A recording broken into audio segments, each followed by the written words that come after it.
ஏன்னா நம்ம இருக்கிறது கடைசி காலத்துல இருக்கிறோம். మనం ఉన్నది చివరి దినాల్లో మనం ఉన్నాం. இந்த நாட்களிலே ஆண்டவருடைய வார்த்தை ரொம்ப முக்கியமானது. ఈ దినాల్లో మనకు దేవుని మాట మనకు ముఖ్యం. தேவனுடைய வார்த்தை உறுதியாக்க தான் அற்புத அடையாளங்கள் தேவை.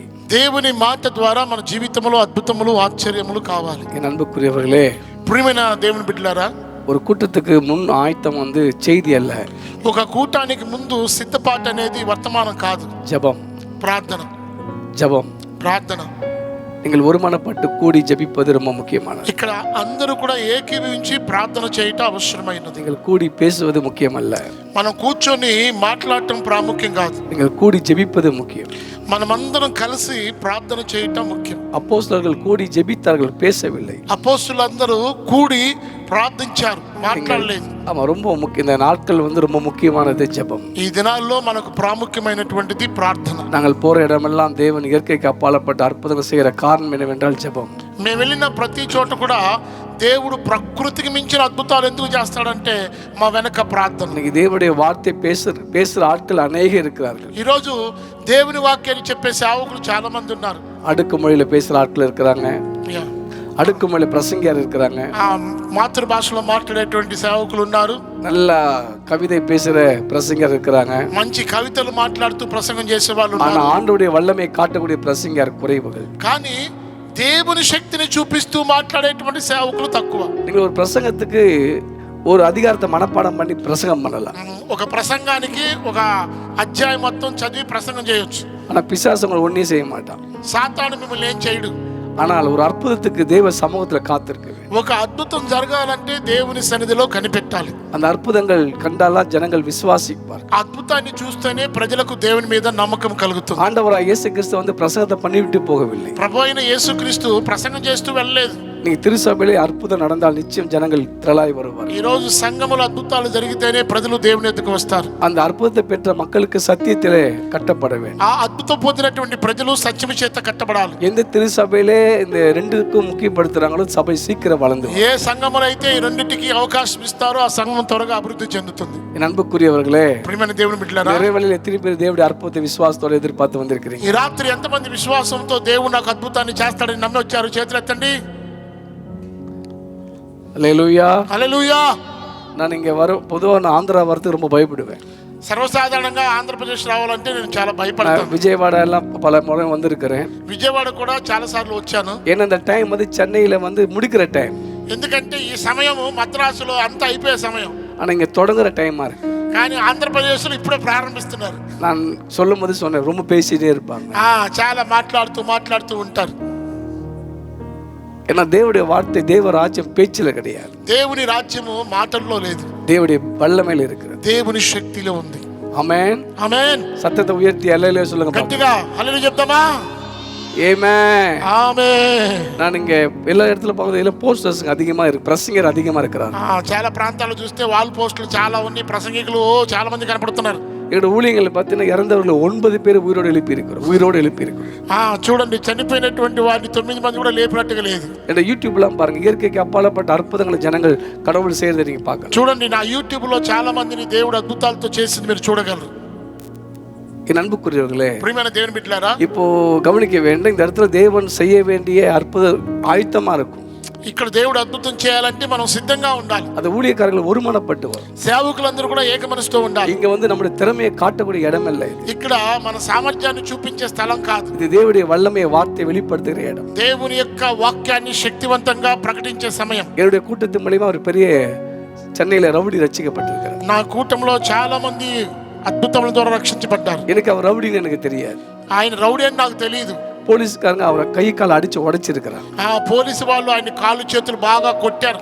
அவர் டாக்டர்கிட்ட கொண்டு போய் 6 லட்சம் செலவு பண்ணியிருக்கிறாங்க. డాక్టర్ దగ్గరికి వెళ్తే ఆయనకి 6 లక్షలు ఖర్చు అయిందంట. ஆனால் குணப்படுத்த முடியவில்லை. కానీ వారు స్వస్థపరచలేకపోయారు. என் ஜபத்துக்கு வர ஒரு நண்பன் அதை கண்டு அவர் அழைத்து கொண்டு வந்தார். నా దగ్గరకు ప్రార్థనకు వచ్చే ఒక సహోదరుడు అది విని వెళ్ళి అతను తీసుకొచ్చాడు. எனக்கு அவர் రౌడీని தெரியாது. అతను నాకు రౌడీ అని తెలియదు. సిటీలో ஒரு பெரிய రౌడీ அவர். కానీ ఆ సిటీలో అతడు పేరు మోసినటువంటి రౌడీ. அவரை கொண்டு தூக்கின்னு வந்தாங்க. అతన్ని మోసుకొని తీసుకొచ్చారు. ஜெபிக்கும் போது ప్రార్థన చేస్తూ ఉండగా நான் அவருக்கு பிரசங்கம் பண்ணவில்லை. ఎందుకంటే ఆయనకి నేను ప్రసంగం చేయలేదు, இயேசுவை பத்தி சொல்லவில்லை, యేసుక్రీస్తుని చెప్పలేదు. நான் ஜெபம் செய்தேன். ప్రార్థన మాత్రమే చేశాను. அப்பவே ஒரு உடைந்த கால் நிமிர்ந்தது. అప్పుడే ఆయన కాళ్ళు చేతులు చక్కగా బాగుపడ్డాయి. గట్టిగా చెప్పలు కొడదామా? உடைந்த கை நிமிர்ந்தது. వంగిపోయిన చేతులన్నీ కూడా చక్కగా బాగుపడ్డాయి. அவர் கதறி அழுதார். అతడు బిగ్గరగా ఏడుస్తున్నాడు. அவர் சொன்னார், சென்னையில பல பாஸ்டர் பார்த்திருக்கிறேன். ఆయన ఏం చెప్పాడు తెలుసా? ఈ మద్రాసు పట్టణంలో చాలా మంది పాస్టర్ గారిని చూశానండి. நான் பார்த்த பாஸ்டர் பிராட் அப்படின்னாரு. నేను చూసిన పాస్టర్ గారు అందరూ కూడా మోసకరమైన వారు. என்கிட்ட பஞ்சாயத்துக்கு வருவாங்க. నా దగ్గరికి దేనికి వస్తారు వాళ్ళు? పంచాయతీకి వస్తారంట పాస్టర్ గారు. நான் எதுவும் பேசவில்லை அவர்கிட்ட. నేను ఆయనతో ఏం మాట్లాడలేదు. அவர் சொன்னார், இயேசுவை பார்த்ததில்லை. ఆయన చెప్పాడు, ఇంతవరకు నేను యేసుని చూడలేదు. உங்க மூலமா இயேசு யார் என்று பார்த்து కానీ మీ ద్వారా యేసు ఎవరో నేను చూశాను. என் அன்புக்குரியவர்களே, ప్రియమైన దేవుని బిడ్డలారా, இன்னைக்கு அவர் மனம் திரும்பி கடவுளுக்காக வாழ்ந்து கொண்டிருக்கிறார். ఈ రోజు ఆయన మారు మనసు పొంది దేవుని కొరకు జీవిస్తున్నాడు. ஞானஸ்தானம் பெற்று தேவனுக்கு பயந்து இருக்கிறார். బాప్తిసం పొంది దేవుడు అంటే భయపడుతున్నాడు. இன்னைக்கு இந்த பகுதி மக்களுக்கு நான் சொல்லுகிறேன், ఈ భాగంలో ఉన్న మీ అందరికీ నేను చెప్పే మాట ఒకటే. ஊழியக்காரருக்கு சொல்லுகிறேன், సేవకులు చెప్తున్నాను, நீங்கள் சுத்துவதை விட்டு మీరు చుట్టూ తిరుగుట వదిలిపెట్టి தேவ சபத்தை காத்திருங்க. దేవుని సన్నిధిలో కనిపెట్టండి. கடைசி நாட்கள் தேவனுடைய வல்லமையை விளங்க பண்ணும்படி அப்படிப்பட்ட ஊழியங்கள் தேவைப்படும். ఈ కడవరి దినాల్లో దేవుని శక్తిని చూపించే దైవ సేవకులు కావాలి. ஏன்னா பாதாளத்துக்கு ஒரு வல்லமை இருக்கிறது. పాతాళం కూడా ఒక శక్తి ఉంది. அந்த வல்லமை மேற்கொள்ளக்கூடிய சக்தி இயேசு கிறிஸ்துவின் வல்லமைக்கு தேவை. ఆ శక్తిని మనం జయించాలంటే యేసు ప్రభు శక్తి మనకు కావాలి. இப்ப எங்க ஊழியங்கள் அற்புத அடையாளம் மூலமா தான் நிரூபிச்சு காண்பிக்கிறோம். మా యొక్క పరిచర్యలో అద్భుతాలు ఆశ్చర్యాలు నిరూపిస్తున్నాం, చూపిస్తున్నాం. அந்த ஊழியக்காரருடைய ஒரு மனம் ரொம்ப முக்கியம். సేవకుల యొక్క ఏక మనసు ప్రాధాన్యం. என் அன்புக்குரியவர்களே, ప్రియమైన దేవుని బిడ్డలారా, நான் பண்ற பிரசங்கம் 1 மணி நேரம் தான். నేను చేసే ప్రసంగం ఒక గంటే. இதுக்கு பல மணி நேரம் ஜெபத்துல காத்திருக்கிறோம். దీని కొరకు గంటల ప్రార్థనలో మోకరించవలసిన అవసరం లేదు. ஏனென்றால் நான் இங்க நாளைக்கு சென்னைக்கு கடந்து போய் விடுவேன். రేపు ఉదయకాలం నేను మద్రాసు వెళ్ళిపోతాను. ஆனால் உங்களோடு இருப்பவர் ஆண்டவராய் இயேசு தான். కానీ మీతో ఉండేవాడు ప్రభు అయిన యేసు మాత్రమే. இந்த கூட்டத்து மூலமா தேவனுடைய அன்பை நீங்க அறிந்து கொள்ள வேண்டும். ఈ కుటుంబంలో ఉన్న మీరందరూ దేవుని ప్రేమను తెలుసుకోవాలి. இந்த அன்பின் ஆழத்துக்குள் நீங்க கட்டப்பட வேண்டும். ఈ ప్రేమ యొక్క లోతులో మీరు కట్టబడాలి. நான் அன்பா சொல்லுகிற வார்த்தை என்னவென்றால், నేను చెప్పే ప్రేమ కలిగిన మాట ఒకటే. இன்னைக்கு எல்லா ஜாதி மக்களுக்கு தேவனுடைய அற்புதம் தேவைப்படுது. అన్ని జాతుల వారికి దేవుని ప్రేమ ప్రత్యక్షపరచబడాలి. தேவன் இன்றைக்கும் ஜீவிக்கிறார் என்பதை நிரூபித்து காண்பிக்க యేసు ఈ రాత్రి కూడా జీవించుచున్నాడని అందరూ తెలుసుకోవాలి. பிரசங்கியார் இயேசு தேடவில்லை. ప్రసంగికులు యేసు ప్రభుని వెతకలేదు. அறுவடை மிகுதி என்று இயேசு சொன்னார். యేసు ప్రభు ఏమన్నాడు? కోత ఎంతో విస్తారం. அது மிஷனரி ஊழியம் அல்ல. అది మిషనరీ పరిచర్య కాదు. நம்மை நோக்கி வந்த மக்களை பார்த்து மனதுருகி அழுதார். ఆయన ఎద్దుకు వచ్చిన వారు చూసి యేసు కనికరపడి ఏడ్చాడు. வியாதி உள்ள மக்களை பார்த்து மனதுருகி அழுதார். వ్యాధి కలిగిన వారు చూసి యేసయ్య ఏడ్చాడు. அவளை பார்த்து சொன்னார், மேய்ப்பில்லாத ஆடுகள் என்று சொன்னார். వాళ్ళని చూసి ఏమన్నాడంటే, వీరు కాపరలేని గొర్రెలు అని. அந்த மக்களுக்கு குணப்படுத்துற ஊழியக்காரன் தேவை. ఆ ప్రజలకు ఏం కావాలండి? స్వస్థపరిచే దైవ సేవకులు కావాలి. என் அன்புக்குரியவர்களே, ప్రియమైన దేవుని బిడ్డలారా, பைபிள் கையில் எடுத்துட்டோம், ఏదో బైబిల్ చేతిలో పట్టుకున్నాం, 4 இடத்துக்கு போலாம், 4 స్థలాలకు వెళ్దాం, அந்த ஊழியம் செய்யாதீர்கள். ఆ సేవ చేయకండి ஒரு దయచేసి. குறிப்பிட்ட காலத்தை சாத்தான கீழே தள்ளிவிடும். ఒక గుర్తించబడిన దినాన సాతాను మిమ్మల్ని కింద పడేస్తది. நான் 19 వయசுல இயேசு ஏற்றுக்கொண்டேன். నేను 19 సంవత్సరాల వయసులో యేసుని అంగీకరించాను. நான் ஊழியம் செய்வது அதிகமா இருந்தாலும் கூட నేను సేవ చేసేది అధికంగా ఉన్నప్పటికీ కూడా தேவனுடைய உறவுகள் அதிகமா வைத்திருக்கிறேன். దేవునితో ఎక్కువ సంబంధాన్ని కలిగి ఉన్నాను. தேவனோடு உட்கார்ந்து அதிக நேரம் பேசுகிறேன். ఎక్కువ సమయం దేవునితో కూర్చొని మాట్లాడేవాడిని. ஏனென்றால் ఎందుకంటే இந்த கொடிய காலத்திலும் இருக்கிறோம். మనం చాలా దుర్దినాల్లో ఉన్నాం. இந்த கொடிய காலத்தில் ஜெயிப்பதற்கு தேவனுடைய பிரசன்னம், தேவனுடைய வல்லமை ரொம்ப முக்கியமா ఈ இருக்கு. దుర్దినాల్లో మనం జయించాలంటే దేవుని ప్రసన్నత, దేవుని శక్తి మనకు ఎక్కువ కావాలి. அல்லேலூயா! హల్లెలూయా! சத்தத்தை உயர்த்தி அல்லேலூயா! గట్టిగా స్వరమెత్తి చెప్దాం హల్లెలూయా! ஒரு அன்பான வேண்டுகோள், ஒரு அன்பான வேண்டுகோள். ఒక ప్రేమ కలిగినట్టు విన్నపం ఏంటంటే, அங்கங்க நடமாடி கொண்டிருக்கிறவங்க உட்கார வேண்டும்படியா கேட்டுக்கொள்கிறேன். అయ్యా దయచేసి మీరు అటు ఇటు నడవద్దు. ఎక్కడన్నా ఒక చోట మీరు కూర్చుంటే మంచిది. தேவனுடைய பிரசனத்திலே நடமாட்டம் இருக்க கூடாது. ఎందుకంటే దేవుని ప్రసన్నతలో మనం అటు ఇటు నడవకూడదు. ప్లీజ్ హల్లెలూయా! దయచేసి మీకు విన్నపం చేస్తున్నాను, నడవకండి, కూర్చోండి ఎక్కడో చోట. హల్లెలూయా! హల్లెలూయా! என் அன்புக்குரியவர்களே, ప్రియమైన దేవుని బిడ్డలారా, என் தகப்பனார் கடவுள் இல்லைன்னு எங்களை வளர்த்தார். మా తండ్రి గారు దేవుడు లేడు అని మమ్మల్ని పెంచారు. என் நிமித்தம் இந்து பக்தி அதிகமா என் வீட்டுக்குள்ளே கடந்து வந்தது. అందరికంటే ఎక్కువ భక్తి మా ఇంట్లోనే ఉండేది. நான் ஒரு ஆர்டிஸ்ட். నేను ఒక ఆర్టిస్ట్ని. என்னோட தொழிலை விக்கிர கோவில விக்கிரங்களை உருவாக்குறது. మా పని ఏంటంటే విగ్రహములు తయారు చేసే పని. களிமண்ல பெயிண்டிங்ல, ఆ మట్టితో దాన్ని తయారు చేసి దానికి మంచి రంగు పూసి சிமெண்ட்ல உருவாக்குற தொழில். సిమెంట్ తో వాటిని చక్కగా తయారు చేసే పని మాది. 93ஆம் வருஷத்துல 1993వ సంవత్సరంలో என்னுடைய பார்வை இழந்து போனேன். నేను నా కంటి చూపు కోల్పోయాను. மரண தருவாயில வேதனைப்பட்டு கொண்டிருந்தேன். మరణ పడకలో వేదనలో ఉన్నాను. சாக போகும்போதுதான் ஆண்டவராய் இயேசுவை சந்தித்தார். చనిపోయేదాం అనుకున్న తరుణంలో యేసు నన్ను సంధించాడు. ஆண்டவராய் இயேசுவை முகமுகமாய் பார்க்க தேவன் கிருபை செய்தார். ప్రభు అయిన యేసుని ముఖాముఖిగా చూడడానికి దేవుడు నాకు సహాయం చేశాడు. 19 వయసు கடவுளுடைய வல்லமை எனக்குள்ள வந்தது. 19 సంవత్సరాల వయసులో దేవుని శక్తి నన్ను కమ్ముకుంది. ஒரே வருஷத்துல என் குடும்பம் முழுவதும் ரட்சிக்கப்பட்டார். ఒకే సంవత్సరంలో మా కుటుంబంలో అందరూ కూడా రక్షించబడ్డాం. என் அன்புக்குரியவர்களே, ప్రియమైన దేవుని బిడ్డలారా, பல ஆயிரக்கணக்கான மக்கள் மத்தியிலே கடவுளுடைய பணியை செய்து ఈ கொண்டிருக்கிறார். రోజు వేల మంది ప్రజల మధ్య దేవుని సేవ చేస్తూ ఉన్నాను. பல இடங்களில் போய் கர்த்தருடைய சத்தத்தை பேசி పలు கொண்டிருக்கிறார். ప్రాంతాలకు వెళ్లి దేవుని పరిచయం జరిగిస్తూ ఉన్నాను. இன்றைக்கும் இந்த மூணாவது நாள் கர்த்தர் உங்கள் மத்தியில் நிற்க வைத்திருக்கிறார். ఈ మూడో రాత్రి కూడా దేవుడు నన్ను మీ మధ్యలో నిలబెట్టాడు. ஆனால் இன்னைக்கு தேவனுடைய அற்புத கண்ணால் நீங்க பார்க்க போறீங்க. ఈ రాత్రి కూడా దేవుని అద్భుతాలు మీ కళ్ళారా మీరు చూడబోతున్నారు. அது ஊழியக்காரருடைய ஒரு மனதை பொறுத்துதான். అదేంటంటే సేవకులైన మీరు అందరూ ఏక మనసుతో ఉంటే జరిగింది. ஊழியக்காரருடைய பாரம் பொறுத்துதான். సేవకుల మీద ఉన్న భారాన్ని బట్టి జరిగింది. பாரப்பட்டு செயல்படும் போது தேவனுடைய அற்புதத்தை நீங்க காணலாம். సేవకులు ఏక మనసుతో ఉంటే దేవుడు అద్భుతాలు చేస్తాడు. హల్లెలూయా, హల్లెలూయా, హల్లెలూయా, హల్లెలూయా. சத்தத்தை உயர்த்தி గట్టిగా స్వరమెత్తి చెప్తాను. இன்னைக்கு நான் ஒரு பெரிய பிரசங்கம் பண்ண வரவில்லை. నేను పెద్ద ప్రసంగం చేయడానికి రాలేదు. நான் மத்தியிலே சுருக்கமாக ஒரு வார்த்தை சொல்ல விரும்புகிறேன். క్లుప్తంగా ఒక మాట చెప్పాలని ఆశపడుతున్నాను. என் அன்புக்குரிய தேவ பிள்ளைகளே, ప్రియమైన దేవుని బిడ్డలారా, வாசிக்கலாம் 1 யோவான் புத்தகம் చూడండి, మొదటి యోహాను రాసిన పత్రిక 4వ அதிகாரம் 4వ అధ్యాయం 8వ వచనத்தை வாசிக்கலாம். 8వ వచనాన్ని చూద్దాం. தேவன் அன்பாகவே இருக்கிறார். దేవుడు ప్రేమై ఉన్నాడు. தேவன் அன்பாகவே இருக்கிறார். దేవుడు ప్రేమై ఉన్నాడు. அன்பில்லாதவன் தேவனை அறியான். ప్రేమ లేనివాడు దేవునిని ఎరుగడు. என் அன்புக்குரியவர்களே, ప్రియమైన దేవుని இந்த బిడ్డలారా, உலகத்தில் எத்தனை தேவர்கள் இருக்கிறார்கள். ఈ లోకములో ఎంతో మంది దేవుళ్ళు ఉన్నారు. எல்லா மதங்களும் அன்பு குறித்து தான் பிரசங்கிக்கிறார். అన్ని మతాలు కూడా ప్రేమ గురించే బోధిస్తున్నాయి. அன்பு குறித்து தான் பேசுகிறார்கள். ప్రేమ గురించే చెప్తున్నారు. அன்பு குறித்தே செயல்பட்டு கொண்டிருக்கிறார். ప్రేమ గురించే ప్రయత్నాలు చేస్తున్నారు. ஆனால் பேசுகிறவர்கள், అయితే మాట్లాడేవారు, அவர்கள் வழிபட்டுகிற எல்லா காரியங்களும் వారు చేస్తున్న ప్రతి కార్యాలు அன்பாய் இரு என்று சொன்னார்கள். ప్రేమ కలిగి ఉండండి అని చెప్పడం కాదు. ஆனா அந்த அன்பை அவங்க காட்டவில்லை. ఆ ప్రేమను వారు చూపించలేకపోతున్నారు. பரமபிதா, పరమ తండ్రి அவர் அன்பாய் இருக்கிறார் என்பதை ఆయన ప్రేమై ఉన్నాడు అని தன்னுடைய குமாரனாகிய இயேசு கிறிஸ்து மூலியமாக తన కుమారుడైన యేసుక్రీస్తు ద్వారా இந்த உலகத்துக்கு வெளிப்படுத்தினார். ఈ లోకానికి ఆయన ప్రత్యక్షపరిచాడు. நீங்க நல்லா கவனிக்க வேண்டிய சத்தியம் என்னவென்றால், మీరు బాగా గమనించాలి సత్యం ఏమిటో. தேவன் அன்பாய் இருக்கிறார். దేవుడు ప్రేమై ఉన్నాడు. பரமபிதாவுடைய அன்பு, పరమ తండ్రి అయిన దేవుని ప్రేమ, அது பயங்கரமான அன்பு. అది చాలా భయంకరమైన ప్రేమ. இந்த அன்பை தான் ఈ ప్రేమే சாத்தாண்டு வேற மாதிரி மக்களுக்கு காண்பித்துக் ఈ கொண்டிருக்கிறார். ప్రేమను సాతాను వేరే రీతిగా చూపిస్తున్నాడు ప్రజలకు. சில பாஸ்டர் கண்ணு குருடாக்கி வைத்திருக்கிறார். కొంతమంది పాస్టర్ గారి యొక్క కళ్ళును గుడ్డితనం చేశాడు. எபேசியர் 3:19 வாசிக்கும் போது, ఎఫెసీ 3:19 చూసినప్పుడు, 18వ వచనం వాసిக்கும் போது, 18వ వచనం చూసినప్పుడు, கிறிஸ்துவின் அன்பு ஆழம் அகலத்தை நீங்கள் அறிந்து கொள்ள வல்லவளாய் மாற வேண்டும். ఆ క్రీస్తు యొక్క ప్రేమ యొక్క ఎత్తు లోతు వెడల్పు తెలుసుకుంటకు మీరు శక్తి కలిగిన వారుగా ఉండాలి. சபையானது அன்பினால் கட்டப்பட வேண்டும். సంఘం అనేది ప్రేమ చేత కట్టబడాలి. உபதேசத்துல கட்டப்படக்கூடாது. ఉపదేశంలో కాదండి కట్టబడవలసింది. உபதேசம் என்பது ஒவ்வொரு சபைக்கு ஒரு உபதேசம் இருக்குது. ఒక్కొక్క సంఘానికి ఒక్కొక్క ఉపదేశ క్రమం ఉంది. ஆனால் பைபிள் சத்தம் சொல்லுகிறது, బైబిల్ ఏం చెప్తుంది? தேவன் அன்பா இருக்கிறார். దేవుడు ప్రేమై ఉన్నాడు. அன்பா இருக்கிறார். ప్రేమై ఉన్నాడు. அந்த அன்புக்கு அளவே இல்லை. ఆ ప్రేమకు కొలత లేదు. அந்த அளவை அளக்கவே முடியாது. ఆ ప్రేమ కొలవలేము. பிதாவாகிய தேவனுடைய அன்பு తండ్రి అయిన దేవుని ప్రేమ குமார் மேலே காண்பித்தார். తన కుమారుడి మీద చూపించాడు. குமாரனுக்குள்ள இருக்கிற அன்பு, కుమారులో ఉన్న ప్రేమ மனுஷன் நம்ம மேலே காண்பித்தார். మనుషులమైన మన మీద చూపించాడు. என் அன்புக்குரிய தேவ பிள்ளைகளே, నా ప్రియమైన దేవుని బిడ్డలారా, பைபிள் சொல்லுகிறது, దేవుని వాక్యం అంటుంది, ஆண்டவராய் இயேசு கிறிஸ்து இந்த உலகத்தில் இருக்கும்போது சொன்ன வார்த்தை, ప్రభు అయిన యేసుక్రీస్తు వారి లోకంలో ఉన్నప్పుడు చెప్పిన మాట.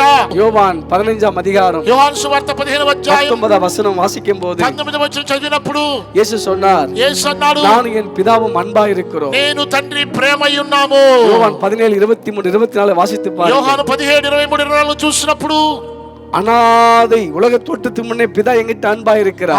లోకము సృష్టించబడక మునుపే దేవుడు తండ్రిలో ప్రేమై ఉన్నాడు. நன்றாய் கவனிக்க வேண்டிய சத்தியம் என்னவென்றால், మీరు బాగా గమనించవలసిన సత్యం ఏంటో తెలుసా? பிதாவின் அன்பு நேரடி நம்ம கிட்ட வரவில்லை.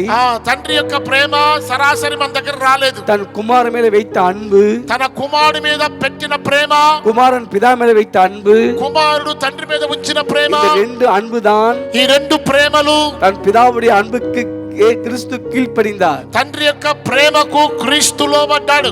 அன்பு என்பது ప్రేమ అనేది பேச்சில் அல்ல, మాటల్లో కాదు, செய்கையிலே தான் அன்பு. క్రియల్లో కనబడాలి.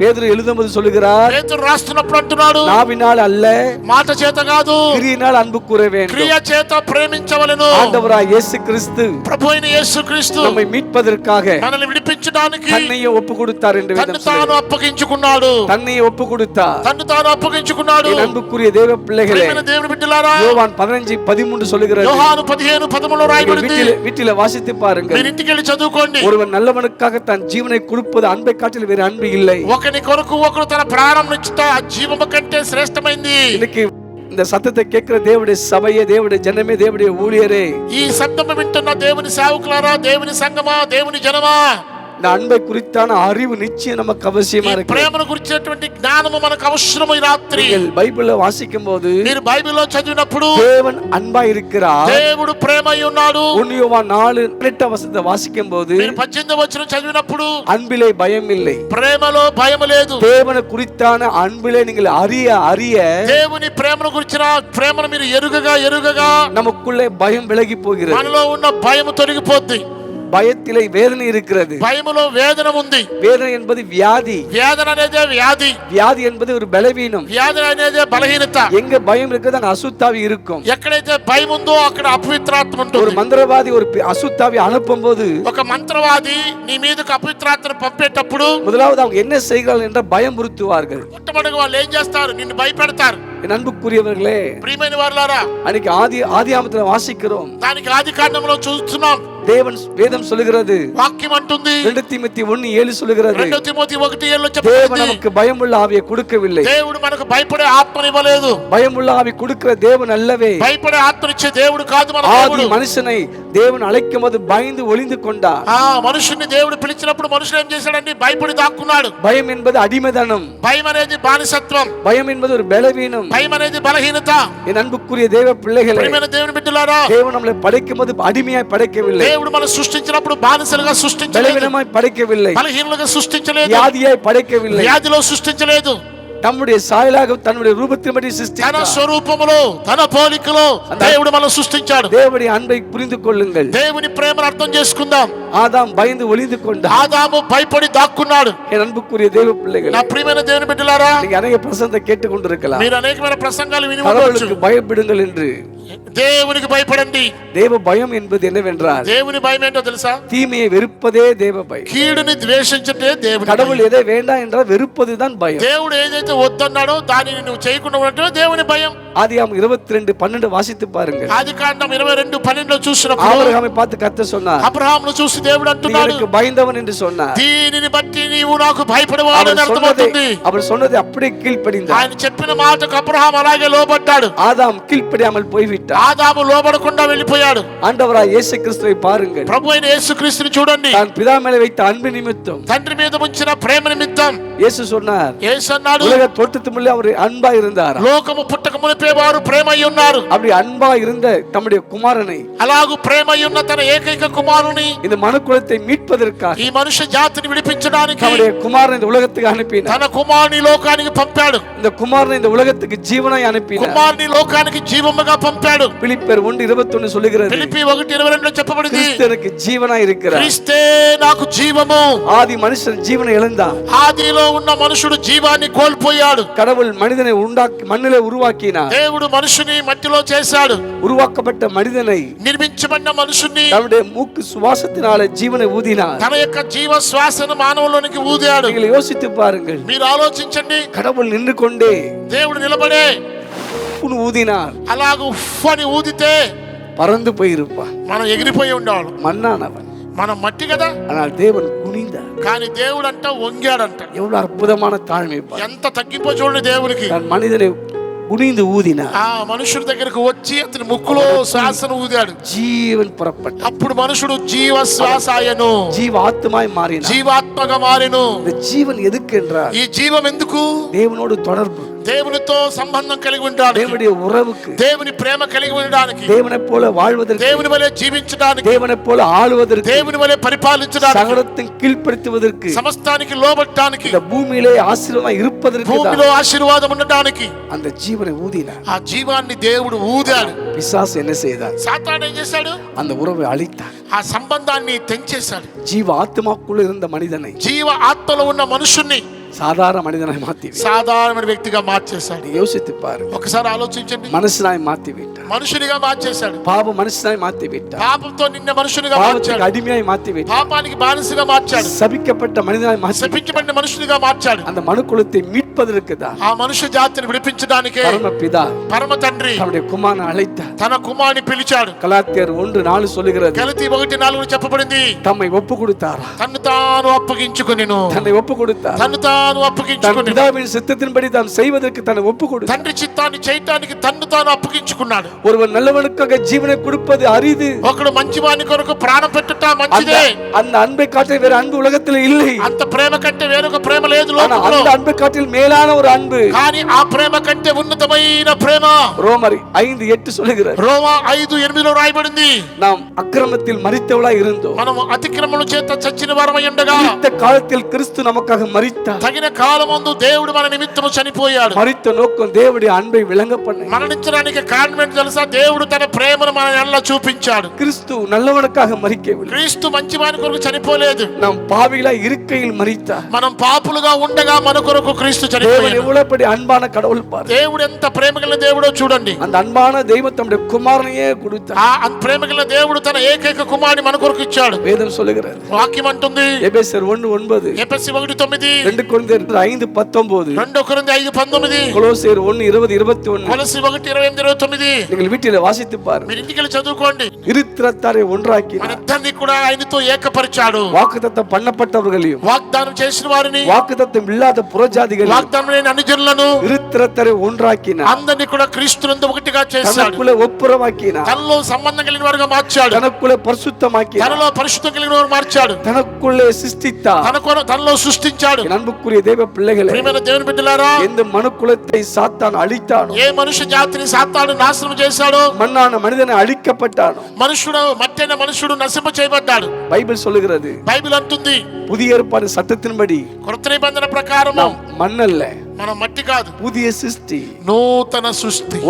1 பேதுரு புத்தகம் 1:4 வாசித்து பாருங்க. 1 పేతురు 1:4 చూస్తే, அவர் எழுப்பின நோக்கமே ఆయన మనం లేపిన ఉద్దేశమే நம்மளை மறுபடியும் ஜெனிப்பிப்ப, మన మరలా తిరిగి జన్మింప చేయడానికి, நம்மளை மறுபடியும் பிறக்க. మరలా తిరిగి జన్మించడానికి. 1 யோவான் புத்தகம் 5:1 வாசித்து பாருங்க. 1 యోహాను 5:1 చూస్తే, இயேசுவே கிறிஸ்து என்று யார் ஒருவன் விசுவாசிக்கிறார், యేసు క్రీస్తుని ఎవరైతే నమ్ముతున్నారో அவனே தேவனால் பிறந்திருக்கிறார். వారే దేవుని మూలంగా పుట్టినవారు. 1 யோவான் 5:4 சொல்லுகிறது, 1 యోహాను 5:4 చెప్పబడింది, தேவனால் பிறப்பதெல்லாம் உலகத்தை ஜெயிக்கும். దేవుని మూలముగా జయించిన వాడు లోకాన్ని జయించును. இந்த உலகத்தில் உபத்திரம் இருக்கிறது, ఈ లోకములో శ్రమ ఉంది, இந்த உலகத்தில் பாடு ఈ இருக்கிறது, లోకములో ఇబ్బందులు ఉన్నాయి, இந்த உலகத்தில் சாத்தான் ఈ இருக்கிறார், లోకములో సాతాను இந்த ఉన్నాడు, உலகத்தில் வியாதி ఈ இருக்கிறது, లోకములో వ్యాధి ఉంది, வியாகுலம் இருக்கிறது. వ్యాకులత ఉంది. ரோமர் 8:36, 37, 38 வாசித்து பாருங்க. రోమీయుల రాసిన పత్రిక 8:36, 37 చూస్తే, கிறிஸ்துவின் அன்பை விட்டு பிரிப்பவன் யார்? క్రీస్తు ప్రేమలో నుండి మనల్ని ఎడబాపువాడు కరగల ఎవడు? ఉత్సాహతోడు, గట్టిగా చప్పట్లు కొడదామా? உபத்திரமோ, శ్రమ అయినను, வியாகுலமோ, హింస అయినను, துன்பமோ, బాధ అయినను, నష్టమో, కష్టమైనను, பஞ்சமோ, కరువు అయినను, பசியோ, ఆకలైనను, தூதனோ, దూత అయినను, எதுவுமே என்னை பிரிக்கும். ఎవ్వరు కూడా క్రీస్తు ప్రేమలో నుండి మనల్ని ఎడబాపువారు కాదు. ஜீவன் మనకిచ్చింది నిత్య జీవం. உனக்குள் எனக்குள் தேவன் கொடுத்த ஜீவன் சாதாரண ஜீவன் அல்ல, நித்திய ஜீவன். నీకు నాకు దేవుడు ఇచ్చింది సాధారణ జీవం కాదండి, నిత్య జీవము. இந்த ஜீவனை கொடுத்த நோக்கத்தை நீங்கள் புரிந்து கொள்ளுங்கள். ఈ జీవాన్ని ఇచ్చిన ఉద్దేశాన్ని మీరు గ్రహించాలి. எந்த ஆதாம் தேவனுடைய உறவை இழந்தானோ, ఏ ఆదామైతే దేవుని స్వరూపాన్ని కోల్పోయాడో, நீங்க ரொம்ப பேர் பிரசங்கம் பண்றது தயவு செய்து மாத்திக்கொள்ள வேண்டும். ఈ రోజు మీరు చాలా మంది చేసే ప్రసంగాన్ని మార్చుకోండి.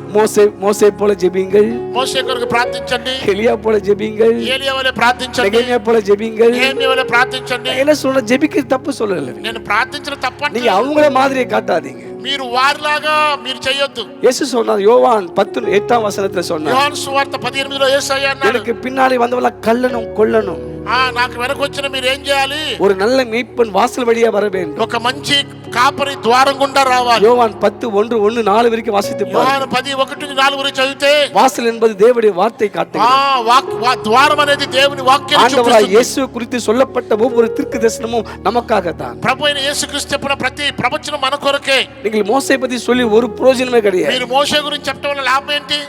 மோசே பிதாவை நோக்கி அப்பான்னு சொல்லி கூப்பிடவில்லை. మోషే తండ్రిని చూసి తండ్రి అని పిలవలేదు. மோசே தேவனுடைய முகத்தை பார்க்கவில்லை. మోషే దేవుని ముఖాన్ని చూడలేదు. தேவனுடைய முதுவை பார்த்தார். ఆయన వీపు భాగాన్ని చూశాడు. மோசே பத்தி அதிகம் ஒருத்தர் பேசுறான்னு சொன்னா பாவத்தை குறித்தே பேசுவார். మోషే గురించి మాట్లాడుతారంటే పాపం గురించి మాట్లాడటమే. தேவன் அன்பா இருப்பதை பேசுவதில்லை. దేవుడు ప్రేమై ఉన్నాడు ఎవరు మాట్లాడలేదు. 1 யோவான் 4:9-10-11 வாசித்து பாருங்க. 1 యోహాను 4:9-10-11లో చూస్తే தம்முடைய குமாரன் இந்த உலகத்தை கொடுத்த நோக்கமே கிருபாதார பலியா, తన కుమారుని లోకానికి ఇవ్వడానికి ఒకే కారణము కృపాధారమైన బలిగా అర్పించడానికి. நாம் காட்டின அன்பல்ல, మనం చూపిన ప్రేమ కాదు. அவர் நம்ம மேல் வைத்த அன்பு நிமித்தம் தம்முடைய குமாரனை கொடுத்தார். ఆయన మన మీద ఉంచిన ప్రేమను బట్టి తన కుమారుని మన కొరకు అర్పించాడు. கிருபாதார பலி என்ப வார்த்தைக்கு என்ன అర్థం? కృపాధారమైన బలి అంటే అర్థం ఏంటో తెలుసా? உன்னால என்னால ஜெயிக்க முடியாத பாவத்தை, నీ ద్వారా నా ద్వారా జయించలేని పాపాన్ని, உங்களால என்னால ஜெயிக்க முடியாத சாபத்தையும் அக்கிரமத்தையும், నీ ద్వారా నా ద్వారా జయించలేని శాపాన్ని అక్రమమును கிறிஸ்து எல்லாவற்றையும் ஜெயித்திருக்கிறார். క్రీస్తు సమస్తమును జయించాడు. அந்த ஜெயித்த கிறிஸ்துவின் ஜீவன் தான் நமக்குள்ள இருக்கிறது. జయించిన క్రీస్తు యొక్క జీవం మనలో ఉంది. இந்த ஜீவன குறித்தான வெளிப்பாடு எந்த திருச்சபைக்கு எந்த ஊழியக்காரன் இருக்கிறதோ அவங்க ஜெயத்தை பெற ఈ முடியும். క్రీస్తు యొక్క జీవన గురించి ప్రత్యక్షత ఏ సంఘానికి సేవకుడికి ఉందో ఆ సంఘం అభివృద్ధి చెందుతుంది. அந்த ஜீவனால் ரட்சிக்கப்பட்டிருக்கிறோம். ఆ జీవం ద్వారా మనం రక్షించబడాలి. அந்த జీవనాல் நீதிமானாக்கப்பட்டிருக்கிறோம். ఆ జీవం ద్వారా మనం తిరిగి జన్మించిన அந்த వారు జీవనాல் ఉండాలి. நாம் இன்னைக்கு ஆளுவோம். ఆ జీవాన్ని మనం ఈ రోజు పరిపాలించాలి. கரங்களை தட்டி உற்சாகத்தோடு வேகமா చప్పట్లు praise కొడదాం. God. చప్పట్లు కొట్టి దేవునికి స్తోత్రం చేద్దామా? நல்லா வேகமா praise God. గట్టిగా స్తోత్రం. ரிஷகரமான ఆమేన్. இந்த அன்பை விட்டு பிரிப்பவன் யார்? ఈ ప్రేమ నుండి మనల్ని ఎడబాపువాడు ఎవడు? கொஞ்சம் கஷ்டம் வந்துடும் கூட. కొద్ది కూడా కష్టం రాకూడదు మనకి. ஏன் ஆண்டவரே ஏன்? ఎందుకు ప్రభు ఈ కష్టాలయ్యా? இவங்கள யாருன்னா மோசே ஃபாலோ பண்றோம். అనేక మోషేని మనం వెంబడిస్తాం. நெகேமியா, தானியேல் ஜெபம், దానియేలు ప్రార్థన. ప్లీజ్ దయచేసి மோசே கரத்தை உயர்த்தினார். మోషే చేతులు పైకెత్తాడు. யுத்தம் நடக்குது. యుద్ధం ఆగిపోలేదు. ஆனா இயேசுவின் கையை பாருங்க.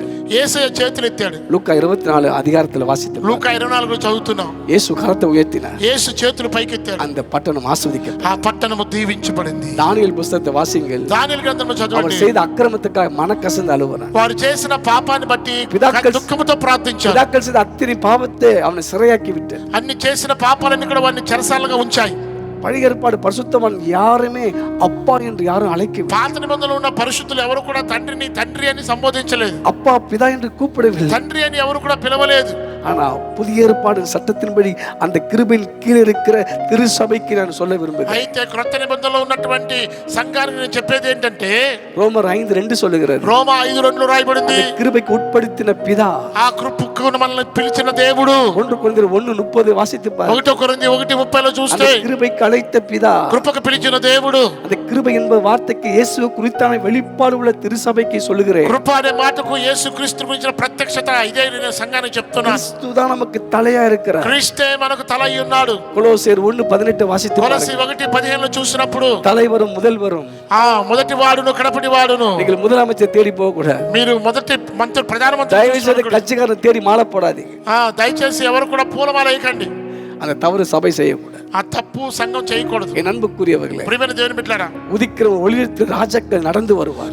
మనం వచ్చేటువంటి మార్గంలో రాజులే మన ఎద్దుకు పరిగెత్తుకుంటూ వస్తారు. சபைக்கு தலைவர் இயேசுதான். మన సంఘానికి தலைவరు యేసయ్య. முதல்வர் அவர்தான். ఆయన ప్రథమము. அவரே முதல் பேரானவர். ఆయనే మొదటి మంత్రి మనకు. சகல பரிபூர்ண திருச்சபைக்குள்ளே தேவன் సకల வைத்திருக்கிறார். పరిపూర్ణత క్రీస్తు సంఘములో దేవుడు ఉంచాడు. மனுஷன் இழந்த அத்தனை சகல பரிபூர்ணத்தையும் கிறிஸ்துக்குள்ளே பிதா வைத்திருக்கிறார். మనుషులు కోల్పోయిన సమస్తము కూడా క్రీస్తునందు దేవుడు இந்த ఉంచాడు. அன்பை நீங்கள் அறிந்து கொள்ள ఈ ప్రేమను మీరు తెలుసుకొనగా இந்த அன்பை விட்டு எந்த சக்தியால பிரிக்க ఈ முடியாது. ప్రేమ నుండి నిన్ను ఏ శక్తి వేరు చేయలేదు. நீங்க நல்லவனா இருக்கும்போது கிறிஸ்து மரிக்கவில்லை. మీరు మంచివారుగా ఉన్నారని క్రీస్తు చనిపోలేదు. நாம் பாவிகளா இருக்கும்போது கிறிஸ்து மரித்தார். మనం పాపులుగా ఉండగా క్రీస్తు మన தேவன் மேல் வைத்த அன்புக்காக மரித்தார். దేవుడు మన మీద ఉంచిన ప్రేమ కొరకు ఆయన చనిపోయాడు. தேவனுடைய உறவுக்காக அவர் மரித்தார். దేవునితో సంబంధం కలుపుకోవడానికి చనిపోయాడు. பிதாவை கூப்பிடுவது உரிமை கொடுப்பதற்காக மரித்தார். తండ్రి నాయన అని పిలిచేటువంటి సంబంధం కలిగి ఉండడానికి ఆయన சத்தத்தை చనిపోయాడు. உயர்த்தி ஒரு அல்லேலூயா சொல்லுங்க. గట్టిగా హల్లెలూయా చెప్తామా ఒకసారి?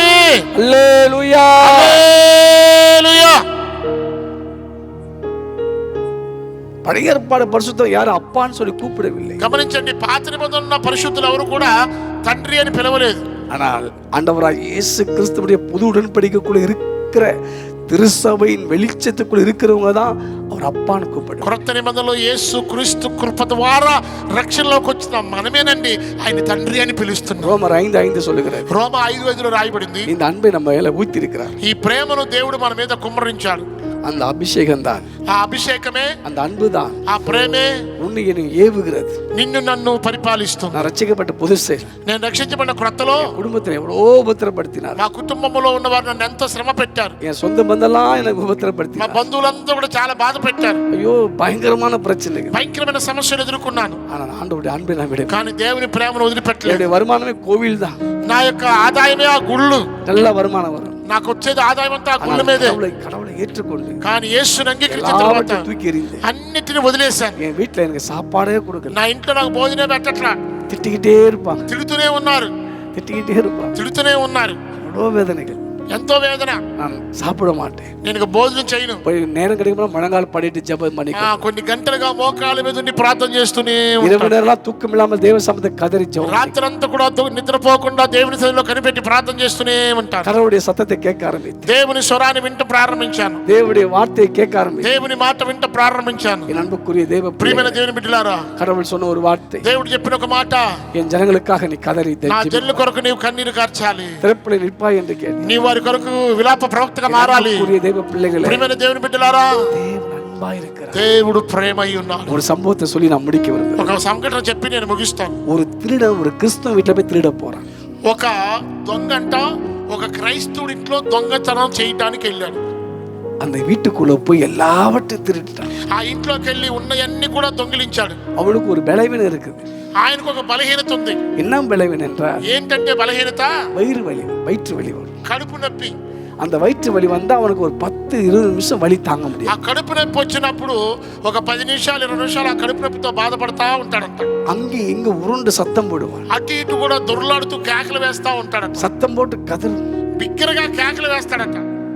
திருடி கொண்டு இருக்கும் போதே అలా ఉన్నప్పుడు எல்லாம் பொருளும் மூட்டை கட்டிட்டான். ఆయన వస్తువులన్నీ కూడా చక్కగా మూట కట్టేశాడు. அந்த பொருளை கொண்டு வரும்போது ఆ మూట తీసుకొని వస్తున్నప్పుడు அந்த వயிறு వలి தாங்க முடியாத வருது. ఆ కడుపు నొప్పి వచ్చేసింది విపరీతంగా. ஐயோ అయ్యయ్యో, சத்தம் போட்டா எல்லாம் எழுந்துருவாங்களே. ఇప్పుడు అరిశాను అనుకో, వీళ్ళందరూ లెగుస్తారు. இப்ப நான் என்ன செய்யட்டும்? ఇప్పుడు ఏం చేయాలి? திடீர்னு பாக்குறான், అటు ఇటు చూస్తున్నాడు.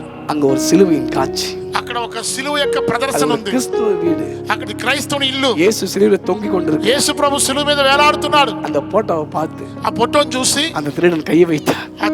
ఆ దొంగ వెళ్ళి ఆ సిలువ మీద చేయి పెట్టాడు. இயேசுவே, இந்த வயிற்று வலி என்னை காப்பாத்து. యేసయ్యా, ఈ కడుపు నొప్పిని నన్ను కాపాడండి. ప్లీజ్ என்னை காப்பாத்து. యేసయ్యా, నన్ను దయచేసి కాపాడండి. உடனே பாருங்க, அந்த வயிற்று வலி அவனை விட்டு వెంటనే ఆయనలో ఉన్న కడుపు నొప్పి మాయమైపోయింది. గట్టిగా చెప్పలు కొడదామా? உடனே போய் விட்டு వెంటనే కడుపు నొప్పి మాయమైపోయిందండి. அவன் அந்த அப்போ கூட அந்த மூட்டை தூக்கின்னு போயிட்டான். ఆయన కూడా ఏం చేస్తాడు, మూట వదిలిపెట్టలా, మూట తీసుకుని వెళ్ళిపోయాడు. மூட்டை தூக்கின்னு போயிட்டான். మూట మోసుకుని వెళ్ళిపోయాడు. 2 நாள் கழிச்சு யோசிக்கிறான், 2 దినాల తర్వాత ఆలోచన చేశాడు, நம்ம ஒரு திருடன், మనం దొంగమి, அதுவும் கடவுளை வணங்குற ஒரு கிறிஸ்து வீட்டுல போய் நான் திருடுனேன். అది యేసుని నమ్మి ఆరాధించి ఒక క్రైస్తవుడికి వెళ్ళి దొంగతనం చేశాను. அப்படி திருடியும் అలా దొంగిలించి அவர்கிட்ட உதவி கேட்டேன். ఆయన దగ్గరే నేను సహాయం అడిగాను. ஒரு திருடனுக்கு உதவி செய்வாங்களா? ఒక దొంగకి ఎవరైనా సహాయపడతారా? ஆனா அந்த கடவுள் எனக்கு உதவி பண்ணார். కానీ చూడండి, ఆ దేవుడు నాకు సహాయం ஐயோ, చేశాడు. அவர் குறித்து எனக்கு அறிவு தேவைன்னு சொல்லி ఆయన గురించి జ్ఞానం కావాలి அவன் பக்கத்துல இருந்த ஒரு திருசபைக்கு போகிறான். అని ఆ ప్రక్కనే ఉన్న ఒక సంఘంలోకి వెళ్ళాడంట. ஆண்டவருடைய அன்பை குறித்து போதித்தார். దేవుని ప్రేమను గురించి అక్కడ బోధించారు. அதை கேட்டு அவன் அழுதான், అది విని ఆయన ఏడ్చాడు. கதறி அழுதான், బాగా బిగ్గరగా கடவுளுக்கு ఏడ్చాడు. ஒப்பு கொடுத்தான். దేవునికి తను అప్పగించుకున్నాడు. அவர் ஒரு ஊழியக்காரா மாறி ఈ రోజు ఆయన ఒక సేవకుడిగా మారాడు. గట్టిగా చెప్పలు కొడదామా? நல்ல வேகமா கையை தட்டி గట్టిగా గట్టిగా చెప్పలు కొడదా? இயேசு சொன்னார், యేసు ప్రభు అన్నారు, பிதாவுடைய அன்பு அவருக்கு తండ్రి యొక్క ప్రేమ, கீழ்ப்படிந்தார். ఆ ప్రేమకు యేసయ్య లోబడ్డాడు. கீழ்ப்படிந்தார், లోబడినాడు. மரணம் பரிந்தும் கீழ்ப்படிந்தார். మరణం వరకు కూడా లోబడ్డాడు. பைபிள் பாருங்க, பாவத்தை மன்னிக்கும்படி. చూడండి, బైబిల్లో చూస్తే పాపము క్షమించబడినట్లుగా எந்த பாவத்தினால பிதாவோட சேர முடியாத தடையா இருந்தோ அந்த பாவத்துக்காக அவர் பலியானார். ఏ పాపం అయితే దేవుని దగ్గరికి చేరలేకుండా మనకు అడ్డుగా ఉందో ఆ పాపము నిమిత్తం యేసయ్య బలయ్యాడు. எந்த மனுஷன் பரிசுத்த இல்லை என்று தவித்தானோ, ఏ మనుషులైతే పరిశుద్ధుల కొరకు తప్పిస్తున్నాడో, நீங்கள் ఎబేసియర్ 1:7 వాసిத்து, ఎఫెసీ 1:7 చదవండి, எபிரேயர் 10:10 வாசித்து, ఎబ్రీ 10:10 చూడండి. ஒரே பலினா நம்மளை பரிசுத்தமா, ఒకే ఒక బలి ద్వారా యేసయ్య మనల్ని పరిశుద్ధులుగా మార్చాడు. గట్టిగా చెప్పకూడదా? நம்முடைய பிதாவை குறித்து இயேசு சொன்னார். మన యొక్క తండ్రి గురించి యేసయ్య చెప్పాడు. மத்தேயு சுவிசேஷம் 5 கடைசி வசனத்தில், మత్తయి సువార్త 5వ అధ్యాయం ఆఖరి వచనంలో చూస్తే, பழைய ஏற்பாடு யாருமே பிதாவை குறித்து அறிவில்லை. పాత నిబంధనలో ఎవరికి కూడా తండ్రి గురించిన జ్ఞానం లేదు.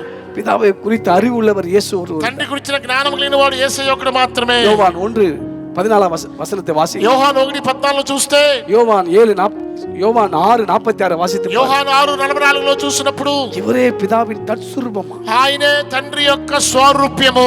1:3 వాసిத்து பாருங்க. హెబ్రీ 1:3 చూస్తే, தற்சுரூபம் அவருடைய மகிமையின் சாயலாய், ఆయనే మహిమ యొక్క స్వరూప్యం. ఎవరంటే క్రీస్తు.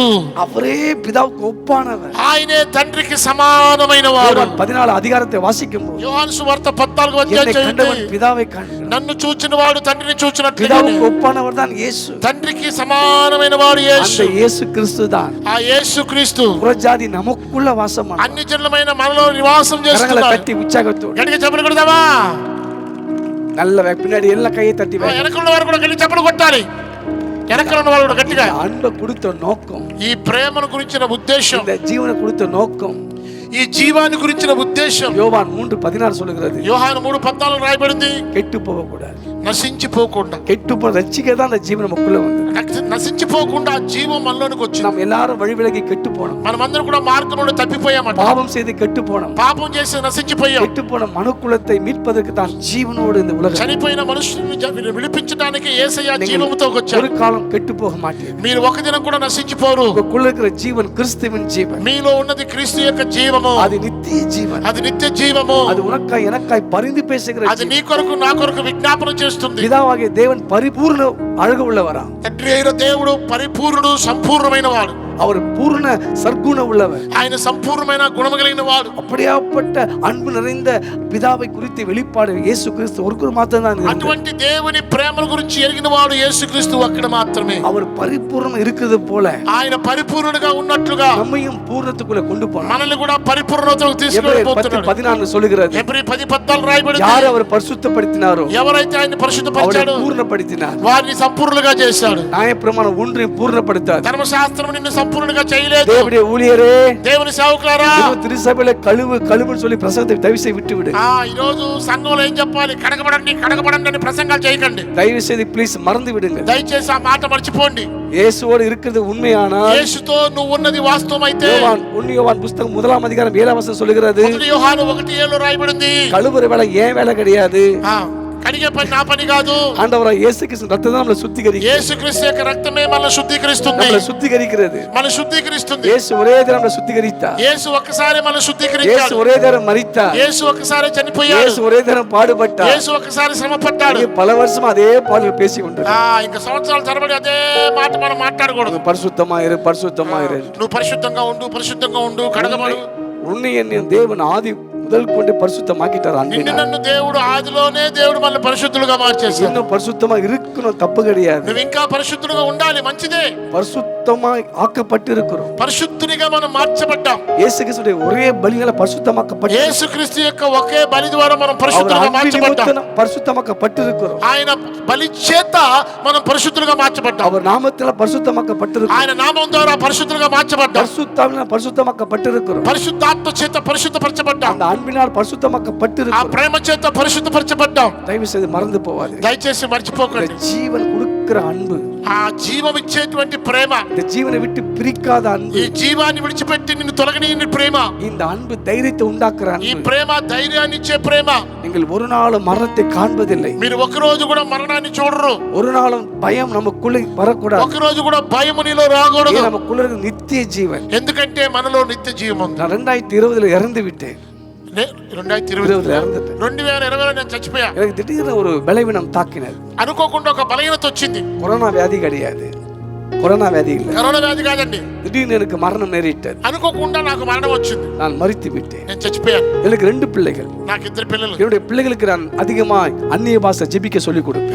నా 2 పిల్లలకి నేను ఏం చేశానంటే అన్ని భాషల్లో ఎక్కువసేపు ప్రార్థన చేయడం నేర్పించాను. அதிகமா ஜெபத்தை குறித்து பேசிக் கொண்டிருப்பேன். ఎక్కువగా ప్రార్థన గురించి నేర్పించాను. அற்புதங்கள் குறித்து பேசிக் கொண்டிருப்பேன். అద్భుతాల గురించి చెప్పాను. நேரம் கிடைக்கும்போது பைபிள் வாசிங்கன்னு சொல்லிக் ఎక్కువ கொடுத்தேன். సమయం దొరికితే బైబిల్ చదవమని నేర్పించాను. எனக்கு தெரியாது, நான் இறந்து விட்டேன்.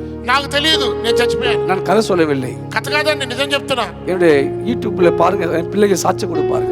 నా యూట్యూబ్ లో చూడండి, నా పిల్లలు దాని గురించి సాక్ష్యం என் చెప్తారు. அன்புக்குரியவர்களே, నా ప్రియమైన వాళ్ళరా, என் பிள்ளைகள் புறப்பட்டு வந்தார்கள். మా ఇద్దరు బిడ్డలు వచ్చారు. தகப்பன் மூலம் 9 பேர் ஊரோடு எழுப்பின தகப்பன். చనిపోయిన వారిని 9 మందిని లేపిన మా తండ్రి, தகப்பன் மறிக்க கூடாது என்று మా నాన్నగారు చనిపోకూడదు என் பிள்ளை என் மனைவி சேர்ந்து என்னை எழுப்பி விட்டார் అని చెప్పి నా భార్య నా ఇద్దరు బిడ్డలు నా చుట్టూ చేరి నన్ను లేపారు. அன்னைக்கு என் பிள்ளைகள் எழுப்பாவிட்டால் மத்திய நான் ஊழியக்காரன் நிக்க முடியும். ఆ రోజు వాళ్ళు లేకపోతే ఈ రోజు నేను ఇక్కడ నిలబడేవాడిని కాదు. గట్టిగా ஹல்லேலூயா. హల్లెలూయా. அதிகாரத்தை எடுங்கள்.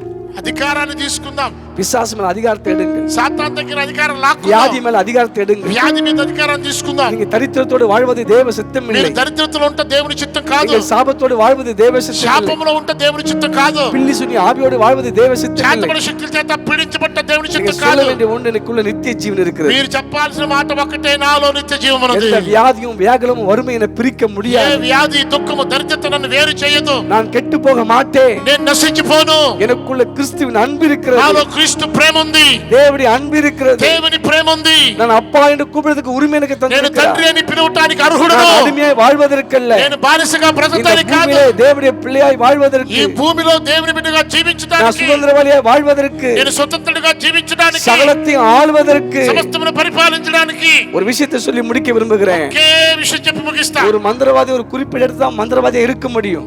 ఒక మంత్రవాది ఒక గుర్తించబడిన ప్రదేశంలో మాత్రమే మంత్రం చేయగలడు. அந்த எல்லையை விட்டு வெளியே வந்தா அவன் ஜீவன் போயிடும்.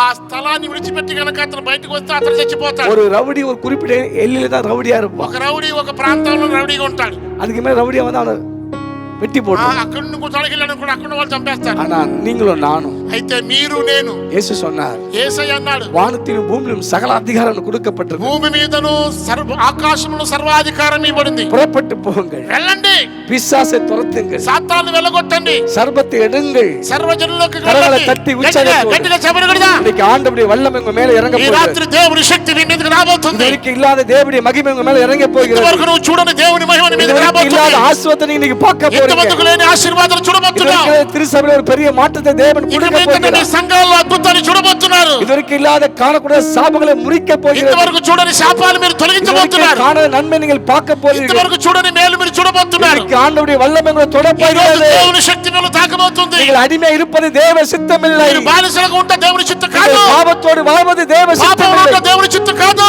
இன்னைக்கு யாரெல்லாம் விசுவாசிக்கிறீங்க, దీన్ని ఎవరు నమ్ముతారు? ஆண்டவருடைய வல்லமை என் மேல் இறங்க வேண்டும். దేవుని శక్తి నా మీదకి వస్తుంది. ஆண்டவருடைய வல்லமை இறங்க வேண்டும். దేవుని శక్తి నా మీదకి రావాలి சொல்றவங்க அப்படி எழுந்து நில்லுங்கள். అని చెప్పిన వాళ్ళు లేచి నిలబడదాం. உங்களுக்காக ஜெபிக்க விரும்புகிறேன். లేచి నిలబడదాం. ரீபா கண்களை மூடி, కన్నులు మూసుకుందాం. கண்களை மூடி, కళ్ళు మూసుకుందాం. ప్లీజ్ யாரும் தூங்க வேண்டாம். ఎవరు నిద్రపోవద్దండి. ஓ ரபா சந்தா ரபா நகதரா, எல்லாம் எழும்பி நில்லுங்க ப்ளீஸ். అందరు లేచి నిలబడదాం.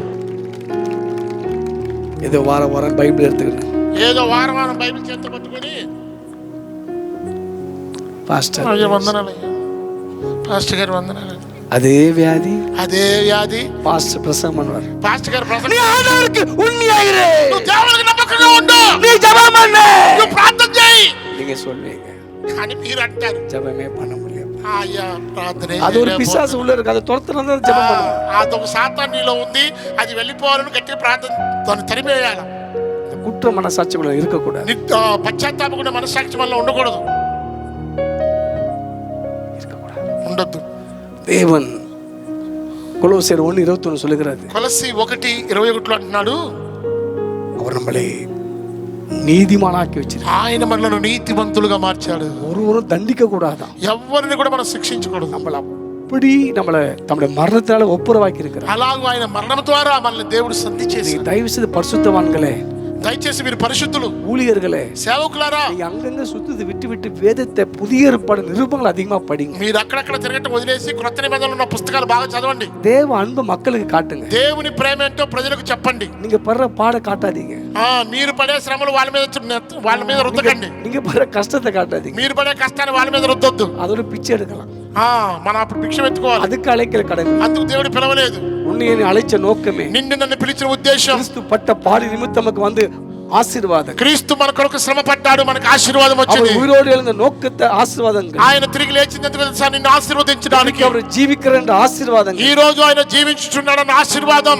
இத்தனை ஆயிரக்கணக்கான மக்கள் இயேசுவின் நாமத்தை அற்புதத்தை பெற்றுக் கொண்டிருக்கிறார்கள். ఎంతో మంది వేల మంది ఈ రోజు యేసు నామములో అద్భుతాలు పొందుకుంటున్నారు. உங்களை கொண்டு தேவன் அதிகமான அற்புதம் செய்ய வல்லவர். ఈ రోజు మీ జీవితంలో కూడా దేవుడు అధికమైన అద్భుతాలు చేయబోతున్నాడు. విశ్వాసిத்தால் మీరు నమ్మితే చాలు. அவர் అన్பான கடவுள். ఆయన ప్రేమగల దేవుడు. அவர் అన్பான தெய்வம். ప్రేమగల దేవుడు. நீங்களும் நான் அடிக்கப்பட்ட இடத்தில் அவர் அடிக்கப்பட்டிருக்கிறார். మీరు నేను కొట్టవలసిన స్థితిలో మన నిమిత్తం ఆయన కొట్టబడ్డాడు. இன்னைக்கு ஆண்டவருடைய அன்பை நீங்க பார்க்க போறீங்க. ఈ రోజు దేవుని ప్రేమను మీరు చూడబోతున్నారు. కరத்தை ఉయర్తి గట్టిగా చేతులెత్తి వాயை తరంగ నోరు తెరచి வாயை தரங்க. నోరు తెరవండి.